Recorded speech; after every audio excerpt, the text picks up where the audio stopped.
All right, the UFC is back for another fight night this Saturday night, or this Saturday afternoon, I guess. It's going to be one of those midday cards on ABC from the Spectrum Center in Charlotte, North Carolina. The main event in the heavyweight division, we have got Jairzinho Biggie Boy Rozenstruik taking on Jailton Almeida. It is a huge step in competition for Almeida, but we will see him against a multi-time headliner in Rozenstruik, so it should be a good one. In the main event and the co-main event, we have got a light heavyweight fight between Anthony Smith and Johnny Walker, so 13 fights on this card this Saturday from Charlotte. And also, folks, we will be doing our Bellator 296 predictions tomorrow. In the main event, we have got Fabian Edwards taking on Gegard Mousasi. Not going to miss that video coming out for the channel tomorrow as well. Okay, so our first fight is between Jessica Rose Clark and her opponent, the UFC newcomer in Tenera Lisboa. For Lisboa, making her UFC debut, and honestly, really unproven coming into the UFC. Let's just be honest with ourselves. She has not fought in over a year. Her last fight was a win over a fighter who was 1-4. Before that, beat a fighter who was 0-1, and then a 0-0 fighter, and then another 0-0 fighter.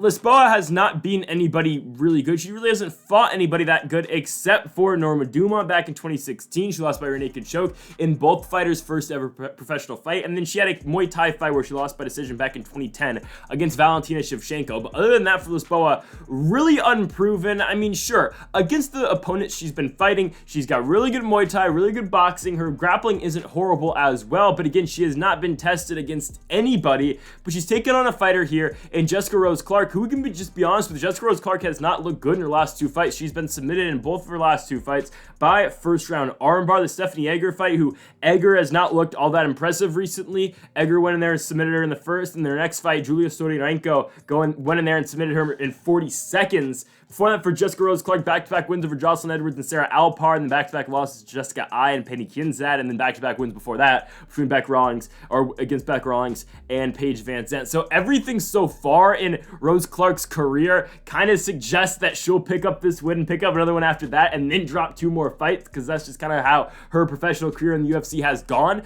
But I find this fight interesting considering, yes, Lisboa has not fought anybody yet, and for Jessica Rose Clark, she has not looked good recently. She has been beat on the ground as of late, even though her last win, it was a fight against Jocelyn Edwards where she just dominated Edwards on the ground. It was a boring fight, but Rose Clark kept the fight on the ground, really did not allow Jocelyn Edwards to do anything because of the ground game and the wrestling style in that fight that Jessica Rose Clark implemented. So it's just, again, it's really interesting in this one because, again, I don't know what we're going to get at Lisboa. I think Lisboa in this fight will have the advantage on the feet. I think on the ground, that's where Jessica Rose Clark is going to want to go in this one, even though, yes, she did lose her last two fights by armbar. I don't think Lisboa is going to be throwing up anything off of her back. If anything, the way Tainara is going to get submissions, it's going to be if she's on top. I don't think she's going to be on top in this fight because I think Rose Clark will dominate the wrestling exchanges in this fight. So I wouldn't be concerned about that in this fight for Jessica Rose Clark. I'd just be concerned about the striking game. I don't know if she's going to, I don't know how she's going to fare on the feet against Lisboa, who is a Muay Thai specialist, but I do think Jessica Rose Clark will be able to limit the damage on the feet and then eventually just try to get this fight on the ground and be able to ground and control Lisboa once this fight just hit the mat. So I'm going to take Jessica Rose Clark. I'm going to take her to continue her little win two, lose two streak. I think she's going to beat Lisboa. I think she's going to beat her in terms of grappling and in terms of wrestling. I think Jessica Rose Clark's able to go in there and pick up a victory in the first fight of the night. I think she's able to beat Tainara Lisboa. She's going to get it done by unanimous decision. So I am surprised the amount of people who are picking Bryan Battle in this fight. I mean, the odds are fairly close. Gabe Green a slight favorite at -125 and Bryan Battle at +105. But, for Gabe Green, 11-4, coming off that loss to Ian Machado Garry in his last fight. And for Ian Garry, we're going to be talking about him later in the video. He's going to have a huge fight on the featured bout on the main card against Daniel Rodriguez. That fight's going to be huge. But for Gabe Green, it's that fight against Ian Garry, which he loses. All right, he goes in there, he doesn't pick up the win. He loses every single round against Ian Garry, but he stays in the fight. And you can say that you can maybe score the second round for Gabe Green. It's the closest round in that fight. But, I mean, obviously rounds 1 and 3 are all Ian Garry. Garry scores the knockdown in the third. But what Gabe Green does do in that fight, he stays consistent with his pressure in that fight. He doesn't wilt. He keeps on moving forward against Ian Garry, and that's something that against Ian Garry might not be the best because Ian Garry's a pretty good counterpuncher, but for Gabe Green, that's something that I think they can apply to this fight with Bryan Battle. It's that Gabe Green is always going to be in Bryan Battle's face. You look at Green's two fights before that, his two wins, the first one being the Phil Rowe one back at UFC 258. He knocks down Rowe in the second and the third round. He outstrikes Phil Rowe in every single round. He out-wrestles Phil Rowe when it matters as well. And then the Johan Lainus fight, another fight where he goes in there and gets the finish in the second round after being dropped in that second round by Johan Lainus. Gabe Green comes back and he finishes Johan Lainus in that second round. Gabe Green's got pop in his shots. He's got big power on the feet. His wrestling is pretty good as well. You know, he came into the UFC as more of a wrestler who was known for his wrestling, who go in there and get submissions, but then you look at, you know, what he's done so far in the UFC, it has been a lot of the striking game out of Gabe Green. For Bryan Battle, okay, will Battle be able to take down Gabe Green? I don't know, because Bryan Battle came into the UFC off the Ultimate Fighter as primarily a grappler and a wrestler, similar to what Gabe Green was kind of seen as, and he really hasn't done that so far. Yes, the Gilbert Urbina fight, he goes in there, picks up a submission, and by the way, Urbina is going to be making another appearance in the UFC soon. The Tresean Gore fight, sure, but it's more Battle striking that wins him that fight, and I would say his most impressive performance to date is the Takashi Sato knockout in 45 seconds. The big head kick knockout over Takashi Sato is huge. Sato's going to be getting one more fight in the UFC, not on this week's card, but on next week's card, where we still don't have a main event. Currently, it's Edmund Shabazian versus Anthony Hernandez. At least that's what the post-fight show showed. I hope it's not that, because that'd be a really bad main event. Let's just be honest with ourselves. It might end up being that. It might end up being Fight Night Shabazian versus Hernandez, which would be crazy. But anyways, Sato's going to be in that card next week. Before Bryan Battle, that huge knockout, that big head kick over Takashi Sato wins him the fight. But then he comes back in his next fight, and he's just a fight where he just gets dominated. And Rinat Fakhretdinov goes in there. I mean, he knocks down Bryan Battle. I think it was in the third round, in the rounds 1 through 2, or 1 through 3, really. He's just dominant wrestling out of Rinat Fakhretdinov. He's got 14 minutes of control time in that fight. Bryan Battle gets absolutely dominated in that one. I don't know why there's a 30-27 scorecard. 30-25 seems like the appropriate scorecard for that, because Fakhretdinov absolutely destroyed Bryan Battle, and we'll see what Bryan Battle we get in response to that Fakhretdinov fight. But I think Gabe Green's able to go in there and pick up the victory, because I don't think Bryan Battle's going to be able to out-wrestle Green. And then on the feet, I do still like Gabe Green striking more. I think Gabe Green's got more power, sure. I think he's able to work the body, and I think Gabe Green is more built to go a hard 15 minutes than Bryan Battle is. I like the stamina and the cardio game out of Gabe Green more, and I think Gabe Green will be able to keep the pressure going on Bryan Battle, and I think eventually it's just going to be a tough fight for Battle to fight. So give me Gabe Green to go in there and pick up the victory. I think he's able to win by decision, and I think he's going to primarily win rounds 2 and 3 to, again, pick up the unanimous decision victory. So our next two fights are fights I already talked about earlier on the channel. Jailton Kim and Mandy Bohm's our next one. That fight was scheduled for a couple months ago. Prediction doesn't change. Nothing's really affected my, my opinion on that fight. And then Natan Levy, P. Rodriguez was just booked, I think, 2 or 3 weeks ago. So both those fights I've already talked about. We're just going to roll the original clips for that, and then I'll see you off in the next fight in Carlos Ulberg and Ihor Potieria. All right, next up, we have got Jailton Kim taking on Mandy Bohm. We've got a fighter in Jailton Kim who has lost 5 out of her last 6 fights. And we've got a fighter, Mandy Bohm, who has not won it so far in the UFC. And for Bohm, coming into the UFC, she was scheduled to fight Liz Carmouche over in Bellator. And Bohm had, some momentum, really, before even coming to the UFC. She had a lot of hype around her. But she comes in the and also before she was even, before she fought her first fight in the UFC against Ariane Lipski, she was booked to fight Tyler Santos, a couple times. Fight never develops, and eventually she fights Lipski. She loses, and it's like, all right, where do you go from there? They give her Victoria Leonardo, who no one really thought Leonardo was even UFC caliber, and Leonardo goes in there and beats Mandy Bohm.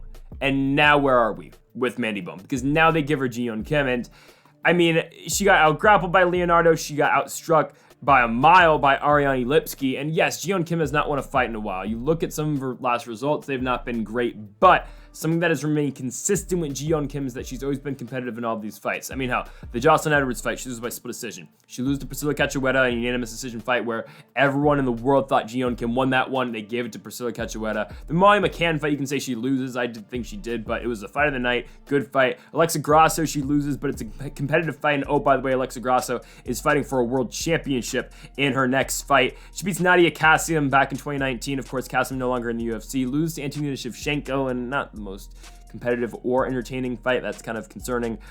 Beats Melinda Fabian back in 2018. Justine Kish back in 2018 as well, both by split decision, and then loses to Lucia Puzilova back in 2017. So yes, Jailton Kim has not fought the best fighters. She has not, and she's fought a bunch of fighters who, all of her wins, by the way, are against fighters who are no longer in the UFC. But who do I think is not going to be in the UFC after this fight? Mandy Bohm. Because she's lost her first 2 fights. This is the fight again. If this fight card was in Korea, they're trying to get Jailton Kim back in the win column. Korean-born fighter, they're trying to get her back in the win column. This is the fight to do so. It's against Mandy Bohm, who's 0-2 in the UFC, who has looked absolutely horrendous. She has looked lost on the ground. Her striking, she's been slow. She has been beat to the punch a lot. This fight makes all the sense in the world for the UFC, and especially what they're trying to do in this fight. It is simple. Again, Jeon Kim minus 255 favorite. She's lost 5 out of her last 6. They want to keep her around, though, because she's been in competitive fights and she's been in good fights, but they just need her to pick up a win so they can make the argument to keep her on the roster and keep paying her 12K to show, 12K to win. It's a pretty simple solution. You give her a fighter, Mandy Bohm, who has been god-awful, who's not been good at all. I don't know why I put on the graphic 1-1 for Mandy Bohm. She's 0-2. So yeah, give me Mandy Bohm, or give me Mandy Bohm to lose. Jeon Kim wins by decision. I could even see potentially a finish for Kim late in this fight, but give me the safe pick. Jeon Kim beats Mandy Bohm. She'll get it done by unanimous decision. All right, next up, we've got Natan Levy taking on Pete Dead Game Rodriguez. For Pete Rodriguez, 1-1 in the UFC. I don't know where to rank this guy. I don't know how to see this guy as a fighter because he's had 2 fights in the UFC. One of them is against Jack Della Maddalena. And for JDM, this is a guy who's going to be fighting Sean Brady in his next fight at UFC 290. That card's absolutely stacked. But for Della Maddalena, again, this guy's 14-2. He's won his last 14 fights. He's the guy who's probably going to be a title challenger, honestly, within his next 3 fights. And okay, of course, he knocks out Pete Dead Game Rodriguez in the first round. And then Pete Rodriguez goes from that to fighting probably the worst guy on the roster in Mike the Truth Jackson, a guy whose only professional win is a fight where he got eye gouged by Dean Barry. That's his only win. And I just find it's just weird. It's just odd. Like that's the level of competition Rodriguez goes from. And now he gets a guy in Natan Levy who's 8-1. Levy's 2-1 in the UFC, wins over Genaro Valdez in his last fight where he just went in there and he out wrestled him. In his fight before that against Mike Breeden, another fight where he tried to wrestle Breeden, but really couldn't hold Breeden all that much down. So Levy goes back to his karate roots, and he goes in there and he wins the fight that way. Levy's not bad. His first fight, losing to Rafa Garcia. It's a fight where Garcia just kind of goes in there and out wrestles him. It's an interesting fight because, again, Rodriguez is the guy who's going to go in there. He's a boxer. Pete Rodriguez is going to try to use his hands, and he's going to try to knock out Natan Levy. For Natan Levy, again, that karate sort of style, but also mixed in with the wrestling does make him a little bit dangerous. At minus 275, that's who I'm going to take. I'm going to take Natan Levy to win this fight. Again, I think the karate game out of Levy, his usage of his kicks, I think is going to be huge here. I don't think Rodriguez is really going to be able to get close and really swing big like he kind of did against Mike the Truth Jackson, even though Mike Jackson, a long fighter, but really not the most skilled fighter. And again, for Levy, I think if he has to, I think he can take Rodriguez down. I think that's the spot that Rodriguez really hasn't been tested all that much in, and I think it's a real bright spot in this fight, especially for Natan Levy will be in terms of wrestling. So I think with a combination of both the wrestling and the karate style out of Levy, I think it's a fight that he could definitely go out there and win. I think it's a fight that he definitely will win. It's just a matter of how he gets it done. I'm going to say Levy by decision. I think if Pete Rodriguez is going to win, it's going to be a big knockout. I think it's a fight that it's a stoppage that he just wings a big shot and he drops Levy and knocks him out. But I think in terms of my official prediction, I got Natan Levy to go in there and beat Pete Rodriguez. He's going to get it done by unanimous decision. Okay, so now back in the light heavyweight division, we will have Carlos Ulberg taking on Ihor Potieria. For Ihor Potieria, winning his last fight by knocking out Shogun Rua in Brazil at UFC 283. He wins that fight, then he celebrates, he kind of dances over Shogun's fallen body, and it's just like, all right, like, cool, dude. I mean, I'm glad he got his UFC win, but my goodness, that just sucked for Shogun. And he's going to be taking on Carlos Ulberg in this fight. This fight favors Ulberg, considering Potieria doesn't do much grappling, at least in the UFC he hasn't. If he's going to want to do grappling, I mean, if he's going to want to win this fight, he's going to have to grapple, because he's not going to have a chance of outstriking Carlos Ulberg. But there is a pathway to victory, I think, for Ihor Potieria in this fight, and it is, again, through that grappling. My thing about that is, has Ihor Potieria submitted anyone who's like half decent? He hasn't. Once he's got into the UFC level, he has kind of relied on his striking, and he's kind of gone to his striking more. Once he got to the Contender Series, he was struck with his opponent where he won against Nikolai Negumereanu. He strikes against Shogun Rua. He strikes. He has not gone to his grappling outside of Ukraine, outside of the Ukrainian local promotions he has fought in. And I'm not slighting Ukrainian MMA, but let's just be honest with ourselves. Ukrainian MMA is not a talent-rich, it's not a talent-rich country that has like a lot of good regional fighters. It just doesn't. So Potieria is beating a lot of guys who are 1-9, I see, 0-0, 5-6, 1-6, 3-2, 17-17, 17-18. He's not fighting the best type of guys over there. he's going to have to try to take down a guy in Carlos Ulberg who has not been taken down yet in the UFC if he's going to want to win this fight. If MMA Matt says anything, well, Carlos Ulberg's last fight, he beat Nikolai Negumereanu in New York. Well, Negumereanu beats Ihor Potieria in Dallas at UFC 277 by TKO. So what does that say, and what does that mean for Potieria, who's now fighting Carlos Ulberg? I know MMA math doesn't work like that when you have the whole triangle with Terrence McKinney, Drew Dober, and Matt Frevola, where Frevola knocked out Dober, Dober knocked out McKinney, but McKinney knocked out Frevola, so how does that work? But I'm just saying, MMA math doesn't always work like that, but it's just something to think about in this fight. But again, Ulberg hasn't been taken down. Given not many guys have tried, I don't know if anyone's really tried, which is interesting because I think Fabio Charant may have tried. I don't think he did, which is interesting because, again, Ulberg is primarily a kickboxer. I think Nzechukwu tried to take him down. He didn't, but Nzechukwu still ended up beating Ulberg. But Nzechukwu is a top 15 guy in the weight class. It's that Ulberg, again, he comes from that kickboxing background, but honestly, his wrestling isn't that bad. He is a tough guy to take down because he is so big. He's 6'4", he's usually got a reach advantage in almost all of his fights, but Potieria is a huge light heavyweight as well. He's 6'3", so two really big guys going at it here on Saturday. I think, though, if Potieria is not able to get the takedown, and if Potieria isn't able to have, massive success on the ground with a guy like Carlos Ulberg, I just think it's going to be really tough for him to win this fight. I don't think he's going to win this fight because I think Ulberg's able to keep the fight on the feet, and if Ulberg's able to do that, I think Ulberg is able to eventually probably finish Potieria on the feet. Again, I don't like to play MMA math like this, but still, if Negumereanu gets finished by Ulberg in 3 minutes, and Negumereanu went in there and beat Ihor Potieria, especially because Potieria only had one fight since the Negumereanu fight, there's not much time for him to improve since then. I think Ulberg's just going to walk right through him. Give me the Black Jag. Carlos Ulberg here to win this fight on the prelims. I really like this guy's striking game as a whole. I think he's going to go in there, and I think he's going to knock out Ihor Potieria. It feels like the common pick. I'm going to take Carlos Ulberg going there. I think he's going to win this fight pretty quickly. Give me Ulberg to win this fight by first round knockout. All right, next up, we've got Cody Stamann taking on Douglas Silva de Andrade. Interesting stylistic matchup in this fight because Cody Stamann kind of got the rap, and honestly, it was true because he was just primarily a wrestler in his early UFC career until kind of the Merab Dvalishvili fight, because we haven't seen Cody Stamann really wrestle much since he lost to Merab. And he's won fights without wrestling. The Luan Lacerda fight, he doesn't wrestle, but he still wins by decision because he's able to go in there and outpoint Lacerda on the feet. He wins the first 2 rounds striking, and that's all he needs. The Eddie Wineland fight, I mean, you kind of knew how that fight was going to go. He kind of goes in there and blitzes Wineland and knocks him out. Wineland ended his career after that fight, which was in Austin, Texas, I believe. Yeah, it was in Austin.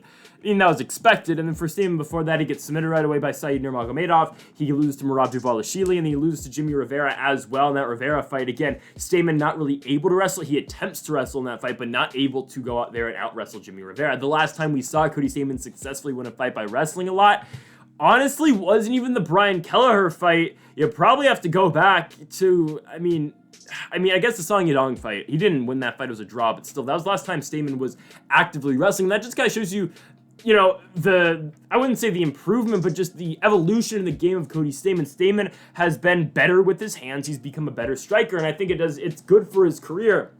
However, I think this is the type of fight that he would probably want to wrestle a little bit more in a Douglas Silva de Andrade fight, but we'll see. It's just that D. Silva's got really good power. D. Silva's got heavy hands. He can strike, at any time. You saw that in the fight against Gaetano Pirello, but he's able to also, sink in submissions as well in the Sergey Morozov fight, but that was a result of 3 knockdowns in the second round for D. Silva at UFC 271 in Houston. So I think it's just really interesting, again, because Cody Stamann, again, a guy who can wrestle. He has shown the capability of wrestling, but a guy who has become better striking-wise. And for Douglas Silva de Andrade, a good striker in his own right as well. He's got heavy hands, but he has been out, guys have been able to beat him in terms of quickness.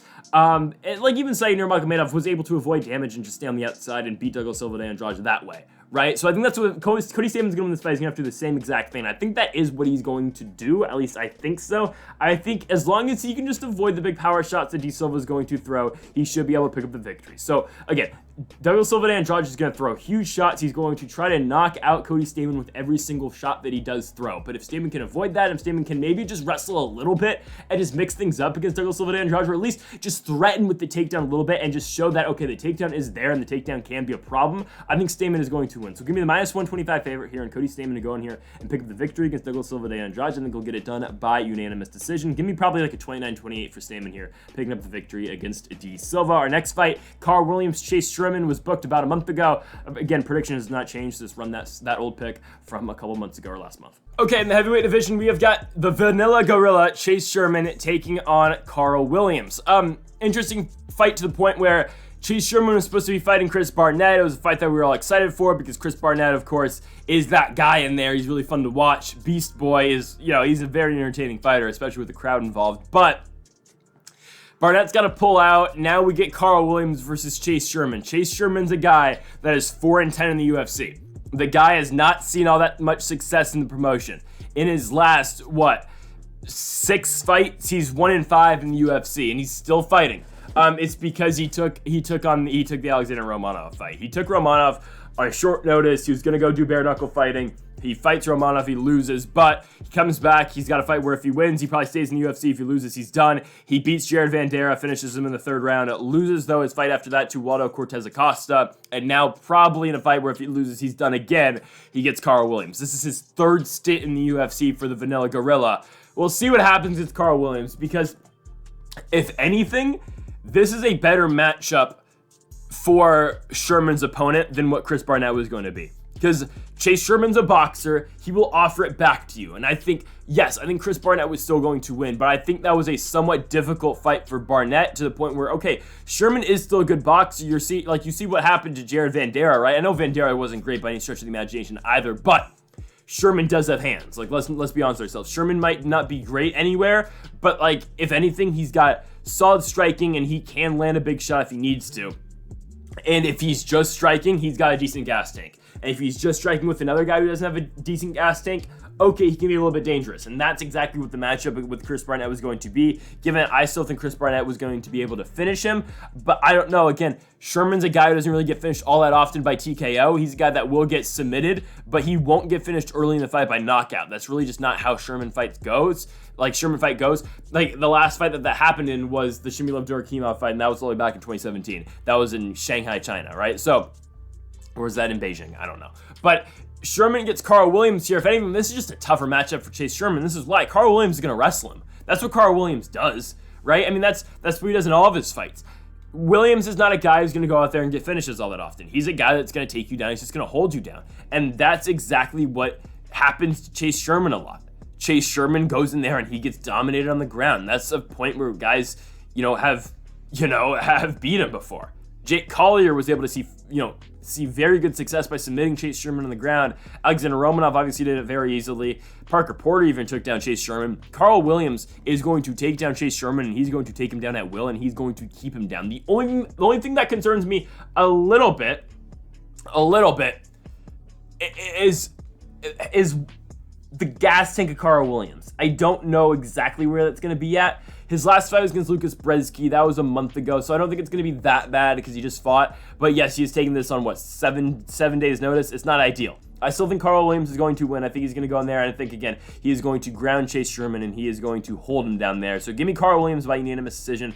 But, again, I'm not that confident to the point where I would lay any money on this fight, but I think Williams is going to win. I think it's going to be takedowns, and I think it's just going to be, again, positioning. I don't think he's going to get a finish, but I think he'll just hold Chase Sherman down. Carl Williams will be able to win this fight by unanimous decision. Okay, so next up, we have got 42-year-old Matt the Immortal Brown. He is back taking on Court McGee, who is 38, but he's been in the UFC for a while. This will be walk number 21 for Court McGee, and as for Matt the Immortal Brown, this will be, an outstanding walk number 30 for him in the UFC. 16-13 for Matt Brown. Court McGee at 10-10. For Matt the Immortal Brown, his last fight, losing a very close split decision to Brian Barberena. It's a fight that I thought was incredibly close, that I thought you could have maybe given to Matt Brown. It comes down to the second round. The first round, I think, is Matt Brown's round. The third round is Brian Barberena's round. The second round, ever so close. It is, split down the middle because of Matt Brown's wrestling, because the wrestling that Matt Brown does do in that round, it does give him the advantage in that. In terms of striking, Barberena outstrikes him, but that's the close round in that fight, and that's how that fight ended up to be a split decision. Before that, for Brown, he went in there, he knocked out Diego Lima on that Korean Zombie versus Dan Ige card. He knocks him out in the second round, drops a fight to Carlos Condit before that, and then Miguel Baeza before that. He gets knocked out by Baeza in Jacksonville, May of 2020, and then before that, won back-to-back fights over the likes of Diego Sanchez and Ben Saunders. He's getting a guy in Court McGee who, in all fairness, I don't think looks as old as Matt Brown looks right now, and obviously Matt Brown's 42. He's 4 years older than Court McGee, but it just seems like Court McGee has got a little bit more left in the tank than what Matt Brown has. That's just kind of how it looks. I know, again, Court McGee's last fight, it was 11 months ago. He got knocked out by Jeremiah Wells in the first round. It's going to happen to you. Wells has got crazy power. That fight was in Austin, Texas. But before that, for Court McGee, back-to-back wins over Claudio Silva and Ramiz Brahimaj. I know Court McGee lost 3 fights before that to Carlos Condit, Sean Brady, and Diego Lima. But when you look at this fight and how it's going to play out, again, it's going to depend on the wrestling. That's how this fight's going to, that's what determines this fight for me. Because on the feet, I think Matt Brown is still the better striker than Court McGee. I think McGee will be able to contend on the feet. I still think Matt Brown is slightly better. But when you mix up the wrestling, that's where I think Court McGee has a slight advantage. Because again, it is the threat of the wrestling and it is what Court McGee can offer in that realm of things, which is going to make it tough for Matt Brown. Because again, the striking is one thing, but then how is Court McGee able to mix things up and implement his wrestling too? That's why I think Court McGee's the favorite. And again, it is because Matt Brown is 42 years old. Matt Brown has seen some things in the octagon. He has been there for a very long time. And this will be his 30th walk to the octagon. And yes, Matt Brown has looked old for a while. I think Court McGee's still got better conditioning. I think he's still got better stamina. I think he's more equipped to go 15 minutes. And I think Court McGee's all around mixing of styles here when it goes to the striking and towards the wrestling. So I think Court McGee is able to win this fight. I think he's able to do it by decision. I wouldn't be surprised again if he gets flatlined. Like, Matt Brown has still shown that he has power. When you look at the fight against Diego Lima, he can still pull that big, shot out, and he can still, of course, knock out his opponent. And we just saw Court McGee get knocked out by Jeremiah Wells. So I wouldn't be surprised, honestly, if something like that does happen.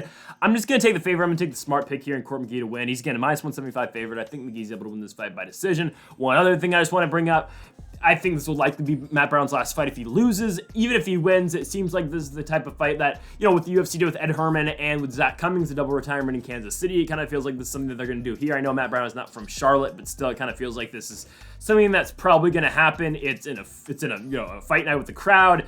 It seems like this is probably what's going to happen here. It's on ABC. It's still a prelim, which I wouldn't be surprised if this gets bumped up to the main card, just so they can do a 6-fight main card, but we'll see. I think Court McGee wins this fight. I think he gets it done by unanimous decision. Next up, we've got more veterans. We've got the Dirty Bird. Tim Means taking on Alex Morono. For Morono's last fight, it was a loss to Santiago Ponzinibbio. It's a fight that Ponzinibbio does come back and knock him out in the third round. Obviously, for Ponzinibbio came back and he got knocked out by Kevin Holland in his last fight. Before, Morono was on a big 4-fight winning streak, beating the likes of Donald Cowboy Cerrone, David Zawada, Mickey Gall, and then at Matthew Semmelsberger before getting dropped and losing to Santiago Ponzinibbio.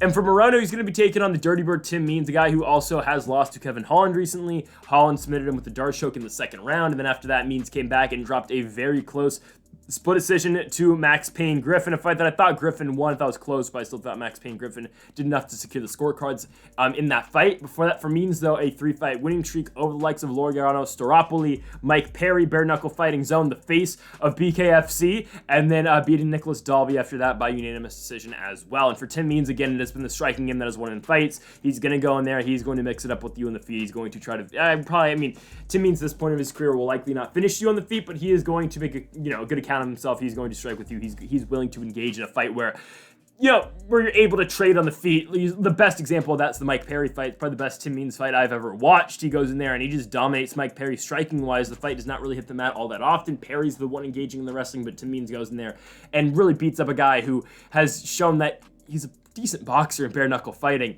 Anyways, for Means, he'll be taking on Alex Morono. Morono, another guy who's primarily relied on his striking. Not much wrestling happens with Alex Morono. Fights last time he's secured a takedown was back in November of 2020 when he beat now Cage Warriors champion Reese McKee by unanimous decision.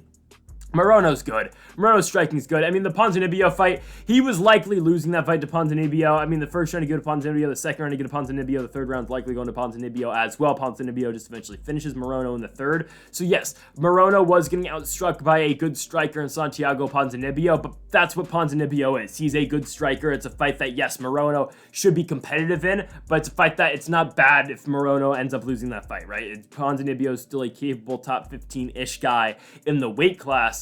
And other than that, Morono, again, his strikings look good. His powers look good. You saw the way he's able to finish Donald Cowboy Cerrone on the feet, the way he's able to drop Mickey Gall. And yes, those guys are not the greatest strikers, but even the Matthew Semmelsberger fight's really good. I know Semmelsberger does drop him in that third round, but the first 2 rounds are won by Alex Morono, outstriking Matthew Semmelsberger on the feet. And one judge even gives Morono the third round, even though he got dropped in that third. I don't really see that card, but still, again, Morono's decent. His striking's good. If he's able to keep pressing forward against Tim Means, I think he's able to win. Again, Means will definitely be willing and able to strike back with him and throw back with him in this fight, but I think Morono is just going to get the best of the striking exchanges. I think he is the better striker, and I think he will be able to outstrike the Dirty Bird Tim Means in this fight. So give me Alex Morono to go in here and win. I think he's able to win by unanimous decision. Okay, Mackenzie Dern versus Angela Hill. This fight is again dependent on if Mackenzie Dern can get this fight to the ground. That's the simplest way I can break this fight down for you. We can, again, and some of these fights you can go back and look at the past fights with all these fighters, but really, that's how this fight's going to end up. And you look at Mackenzie Dern's last fights, okay, the Yan Xiaonan fight, she wins the rounds where she's able to get Xiaonan down, but when she's not able to take Yan Xiaonan down, she loses. She ends up losing a majority decision to Yan Xiaonan, who is likely next for the title shot. She will likely fight Zhang Weili. That fight should be in China. We'll see when that fight takes place. Mackenzie Dern's fighting against Tecia Torres, a fight where that doesn't really happen much. Mackenzie does find a way to get Torres down to the ground. She barely wins a split decision. The Marina Rodriguez fight, not able to get Rodriguez down. She loses. But with Mackenzie Dern, and I remember that Marina Rodriguez fight vividly, that one round where Mackenzie Dern's able to take her down, it is the second round. She is always so dangerous on the ground. She can have you for a second. Even in that fourth round where Dern takes Rodriguez down, only has her down for like 40 seconds, she's always threatening with something. And that's how good of a jiu-jitsu game Mackenzie Dern has. She's always going to threaten with any little submission. And that's, again, that is how good she is in terms of grappling. Because she's just on a different level. And I know we just watched Kron Gracie fight Charles Jourdain on the main card of the pay-per-view last night. It was bad. Let's just be honest. It was a bad performance out of Kron Gracie. Gracie showed that he was very one-dimensional, and that's really all that he could do. Again, Dana White said it probably best. It looks like we went in a time capsule from 1995, and we're watching MMA from back then, because again, Kron Gracie was just all he wanted to do. You haven't seen scoots on the ground while kicking, again, probably since the early tournament days of the UFC. But at least with Mackenzie Dern, she is not like Kron Gracie, where that's all she has. Mackenzie Dern has one fight striking-wise. Look at the Vina Jandiroba fight. I know Jandiroba is primarily a grappler who just beat Marina Rodriguez last night as well. But for Dern, she goes in there and she outstrikes Vina Jandiroba at UFC 256. She is still capable of winning fights on the feet. But in a fight with Angela Hill, she is not going to outstrike Angela Hill. Hill's last fight, she goes in there, she beats Emily Ducote. She beats Lupi Godinez before that. Back-to-back fights where Angela Hill is probably supposed to lose both those fights against up-and-coming fighters who the UFC thinks very highly of. Ducote and Godinez, two fighters that have barely cracked the top 15 in the UFC, who are both younger fighters who haven't fought that much in the UFC. Well, Hill has sent them back down the ladder because, again, of her veteran experience and because of her striking. She's going to have to outstrike Mackenzie Dern to win this fight, and she will do that, so she's going to have to be able to keep this fight standing against Dern. Because if she's able to keep the fight standing, she should win. I don't know if she's able to do so. Because Dern's takedowns aren't great, but all she really needs is one. And if she's able to get that one takedown, she's able to win. Look at the Nina Ansarov fight or the Nina Nunez fight. That's what Dern does, right? She's just able to get one, and then she wins the fight by submission. And I think that's what she's able to do against Angela Hill. I think she's going to find a way to get Hill down once. I think that's one time. She only needs one, either she drops Angela Hill, which likely won't happen, but she just needs to get Hill, to slip or something. She just needs to get, if Angela Hill is on the ground in one point in time, I think Dern's able to jump it back, get on her arm, get on her neck, and submit her. That's why I'm taking Mackenzie Dern to go in here and win this fight. I don't think it's going to happen in the first. I don't think it's going to happen in the third. I think it could happen at any point in the fight. I'm just going to take a wild guess and say it's going to happen in the second. Give me Mackenzie Dern to go in there and submit Angela Hill. She's going to get it done in the second round. So give me second round submission win for Mackenzie Dern. Okay, the toughest fight in Ian Garry's career is right here. Daniel D-Rod Rodriguez. We are going to find out how legit Ian Machado Garry is with this fight, because he's fought some, with all due respect, good fighters, but not top 15 caliber fighters just yet. He's fought some good guys. Jordan Williams, UFC caliber guy, kind of. Darren Weeks, UFC caliber guy. Gabe Green, good UFC fighter, probably his toughest opponent yet. And the Song Kanon is a Tougher fight too, but it's probably not as tough a fight as the Gabe Green fight was. But hey, Ian Garry goes in there, he drops the first round of Song Kenan, but he wins the second too. Ian Garry has been in trouble sometimes early in fights. You look at the Jordan Williams fight, until he knocks out Williams, he is in trouble in that fight. The Gabe Green fight maybe drops the second round, and the Darian Weeks fight kind of goes in there and wins every single round, and maybe doesn't win the first round. But it has been 2 out of his 4, he's looked good early and really stayed the course for the next 2 rounds. His first and last fight in the UFC as of right now were shaky to start with. We will see if he has a slow start against Daniel Rodriguez, because Daniel Rodriguez is a type of guy where if you give him a lead, Rodriguez might not look back, and Daniel Rodriguez might be able to keep that, from the gas and keep on winning, right? You look at Rodriguez's last fight, okay, he gets subbed, he loses by to Neil Magny. It's a fight where Magny takes him down at will, and Neil Magny holds him down until he's able to get a submission. He doesn't hold him down for that long, but still he's able to keep going back to the takedown in the first and the third round. The second round was a primary striking round, and that's the round that Daniel Rodriguez did win. So the rounds that Neil Magny was winning in that fight, or the parts of the fight that Neil Magny won, it was fought on the ground, it was contested on the ground, it was able where Neil Magny was able to control the fight grappling wise. The second round, again, Daniel Rodriguez wins. It's because that fight was just on the feet, it was just a striking round. But you look at Rodriguez and Ian Machado Garry, that's where Rodriguez excels, it's on the feet. Ian Machado Garry is primarily a striker. Yes, he can go to a takedown some, but that's really not where Ian Garry is going to go in most of his fights. He is going to stand there and he is going to trade with you. He is going to look for the counter shot. He is going to look to connect with that big counter right that he did hit against Jordan Williams. That's probably his best knockout yet, but he has also shown the capability of getting dropped early in fights. The Song Kenan fight is, a big example of that. But also what that fight did prove, though, is that Ian Machado Garry is able to bounce back. Machado Garry is able to get back into the fight. He's able to deal with that adversity and get back in the fight and eventually win it. And that's big. Let's be honest, that is huge. But now you get him and Rodriguez. I just think it's a tough step up for Machado Garry. He is a favorite, minus 250. You got him at minus 250. You got Rodriguez at plus 200. We will see, because Rodriguez is a brawler. He is going there, and he's going to go in there. He's going to strike with him. He's going to test Ian Machado Garry in every way possible, because Rodriguez we've seen him go in there. We've seen him outstrike the Leech, Li Jingliang. We've seen him go out there and outstrike Kevin Lee, Preston Parsons, Mike Perry. Rodriguez has beaten really good guys in the feet, and even Neil Magny in that fight, where the part of that fight that was on the feet, Daniel Rodriguez was able to win. This is just a tremendous fight that I think Ian Machado Garry is barely going to do enough to win. I think Machado Garry is going to win this fight, but it is going to be an ever close decision for Machado Garry. I think Rodriguez will win the first round. It is just really dependent on if Ian Machado Garry can bounce back and win the second too.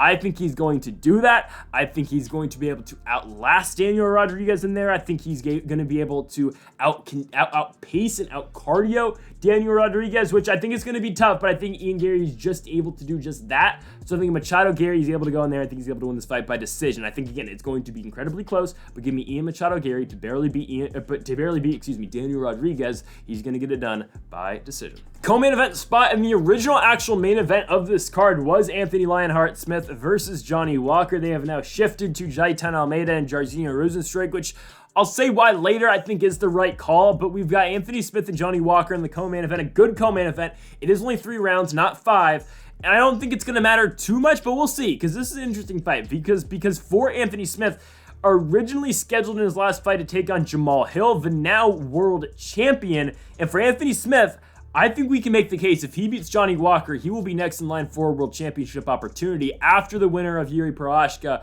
versus Jamal Hill. I think maybe Smith gets a title eliminator next. Maybe he gets Magomed Ankalaev, but it looks like Ankalaev is kind of looking for a Jan Blachowicz rematch. And then there's Alex Pereira, who we think is going to take on Volkan Oezdemir. I'm not sure. The light heavyweight division, for the first time in a while, is pretty crowded at the top. But for Anthony Smith, he will be on the short list of contenders next if he is able to go out there and beat Johnny Walker. And for Johnny Walker, it kind of seems like, all right, well, he lost back-to-back fights and back-to-back main events against Thiago Santos and Jamal Hill, but now he's won back-to-back fights over Jan Kutelaba and Paul Craig.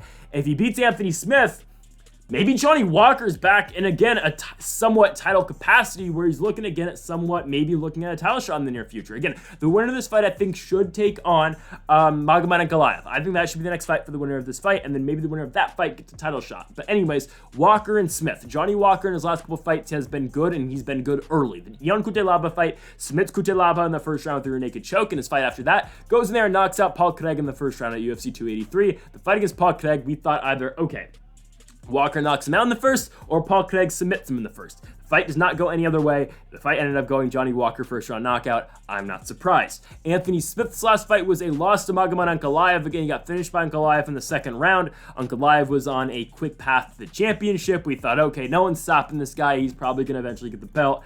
He has a split draw against Jan Blachowicz, a fight that, honestly, okay, I thought Ankalaev won, but I said before the scorecards were announced, I was like, you know, I wouldn't be surprised if this was a draw, and it was, because Blachowicz was having a lot of success early striking-wise in that fight. It wasn't until Ankalaev was able to go in there and get the grappling going and get his sambo and wrestling going.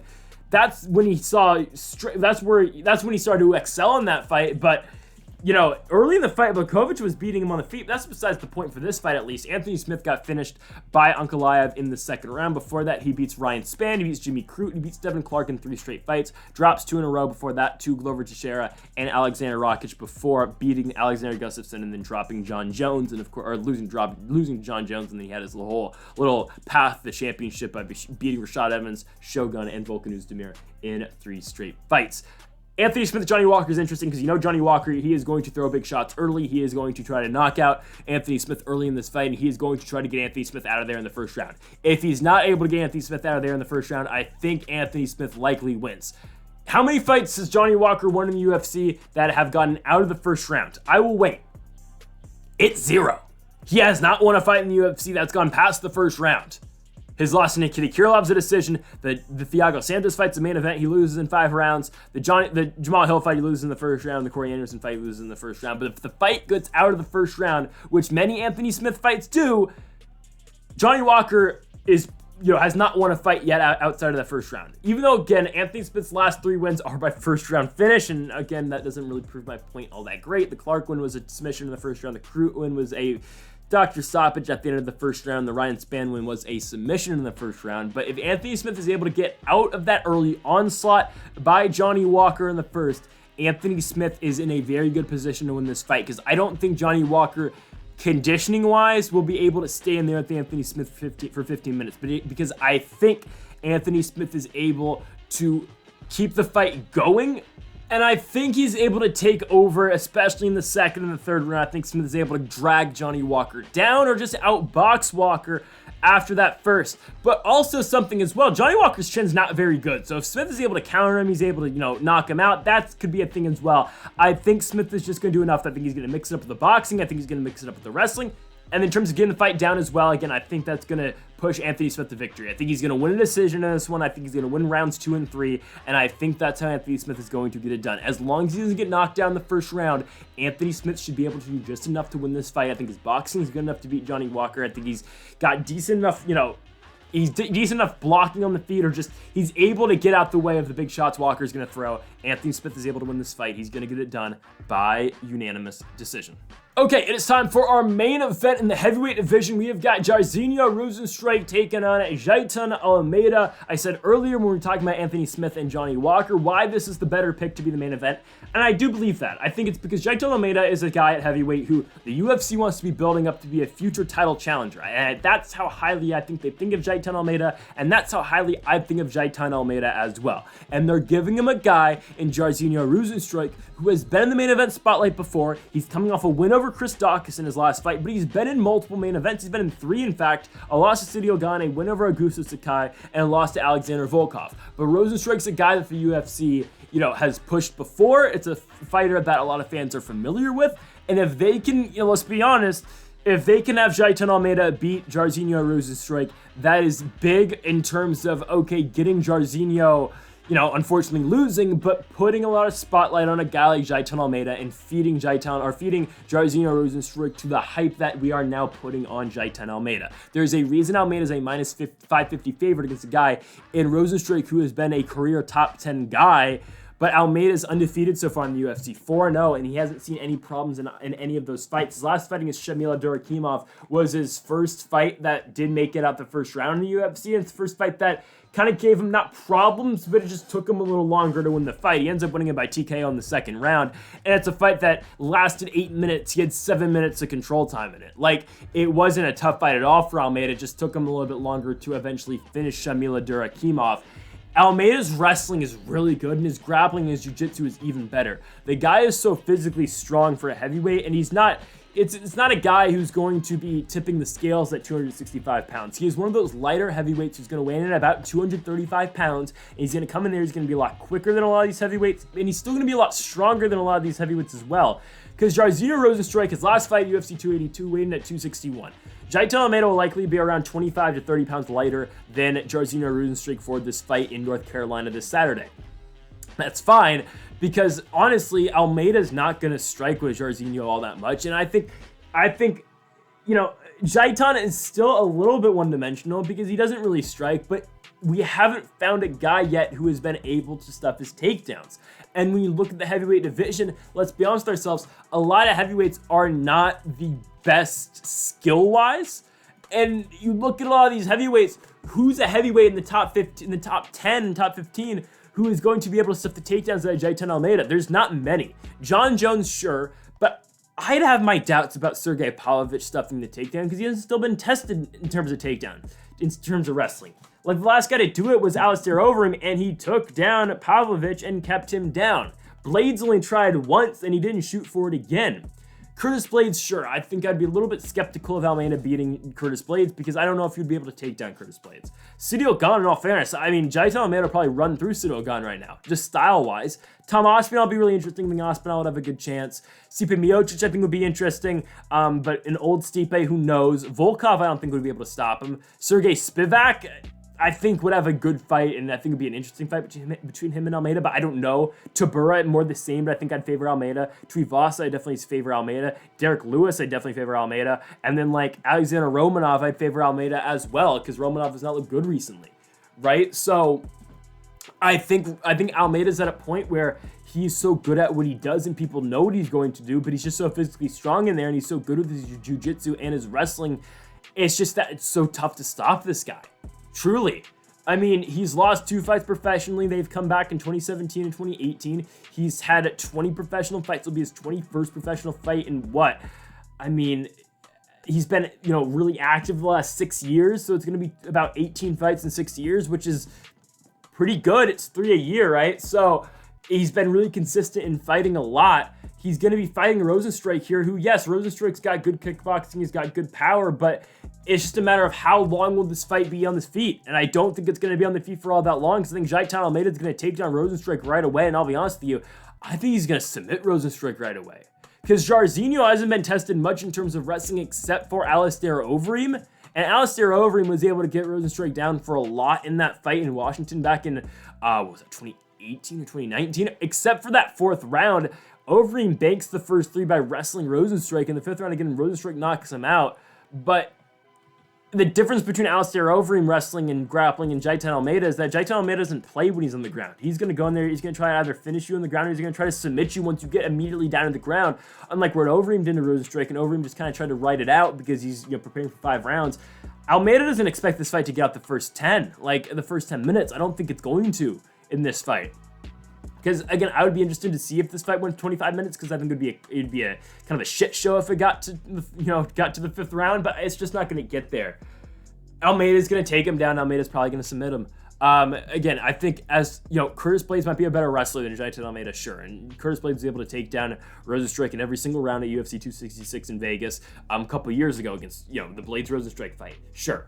But in terms of grappling and jiu-jitsu wise, Jailton Almeida is way better than Curtis Blades. So as long as Almeida is able to get Rozenstruik down, which I would not, you know, I'm not going to doubt. I think he's going to be able to do it. I wouldn't say easily, but I think he's going to be able to do it in the first round. I think Almeida is going to be able to take advantage. I think Almeida is going to be able to submit him in the first. That's my prediction. Jailton Almeida first round submission. Because especially in an era at heavyweight for the UFC where it looks like Jon Jones is probably going to retire soon, he's saying he probably won't fight Pavlovich because he just wants to fight Stipe and leave, which makes sense legacy-wise for Jon Jones, because why risk it against Sergey Pavlovich if you can go out in a fight where you're beating the consensus greatest heavyweight of all time in Stipe Miocic? Why would you risk it against a guy who, to the general public, is kind of unknown in Sergey Pavlovich? Go out on a win, beat Stipe, and let Pavlovich fight like a Tom Aspinall for the championship and just kind of leave. I mean, that makes sense for Jon Jones. He can walk off as the greatest of all time without ever losing a fight, because in all fairness, the Stipe fight seems like a very, very safe fight for Jon, right? That he's not gonna lose. So when you're looking at the next, the next wave of heavyweights and the next generation of heavyweights, we're looking at Sergey Pavlovich. We're still looking at Ciryl Gane, because in all fairness, Ciryl Gane's still gonna dust up a lot of these guys in this weight class that can't take him down. So I think other than Tom Aspinall, who I'm going to continue the new wave of heavyweights, Tom Aspinall, Sergey Spivak, those two guys, I think we'll be able to take down Gane, but we'll see, right? But these are the new guys that are going to be challenging for the championship once Jon Jones and Stipe Miocic leave the sport. These are going to be the guys who are going to probably be challenging for the championship. Sergey Pavlovich, you're going to have Tom Aspinall, you're going to have Sergey Spivak, you're going to have a guy like Jailton Almeida, and I think those are the next big four in this weight class, because, again, Curtis Blades, sure, but Blades just lost to Pavlovich. I don't know how much Blades really has left in the tank. Drago and Volkov, sure, but he's kind of just been around the title for a while. He's never ever challenged for it. Tai Tuivasa, in all fairness, kind of seems like a Derek Lewis type, where he can catch fire and he can get on a big winning streak, but he can also lose a lot at the same time. Same with Derek Lewis. I think he's likely on the way out soon. Tabura is always going to be a guy like Volkov, who's probably never going to challenge for a championship, but will be around. Rozenstruik, more of the same. And that's kind of it for the elite level heavyweight fighters in this weight class. So when you look at it, I think Almeida's, and this is why, again, Almeida is good for this main event spot, is because he's going to be around the championship soon. I think once Jones leaves the sport, I think will likely be something like Pavlovich versus Aspinall for the championship. Right now, I'd favor Pavlovich. And then, hell, maybe Jailton Almeida gets the next shot. You give Almeida like Ciryl Gane next. Almeida wins. Boom, Almeida gets the championship fight. Now, I'm not saying Almeida is going to fight Ciryl Gane next. I think with the win of this fight, Almeida probably takes another, small step up in competition. I think we see maybe him and a lot of people are going to hate me for saying this, but I think it will likely be a Tai Tuivasa. It will be a Tuivasa or maybe an Alexander Volkov in a main event spot. But that's how they're going to book Almeida. And then maybe after that, after he beats either a Tuivasa or a Volkov, then he gets a shot at maybe a guy like Ciryl Gane. But we'll see. For now, Almeida is going to go into this fight in Charlotte. He is going to beat Jairzinho Rozenstruik by submission in the first round. I'm going to go rear naked choke. And Jailton Almeida remains undefeated in the UFC and continues his push to the World Championship. So give me Jailton Almeida to win in the main event, his first main event against Biggie Boy. He's going to win by first round submission. So folks, thank you for watching our UFC Charlotte predictions here on the channel. Make sure that subscribe button down below for more. Make sure to like if you did enjoy this predictions video. We'll be back next week for that fight night without a main event, and we'll be back tomorrow for Bellator over with Gegard Mousasi and Fabian Edwards. So folks, thank you for watching. Make sure to leave a comment if you do disagree with any of the picks. Thank you for watching, and Mamba forever.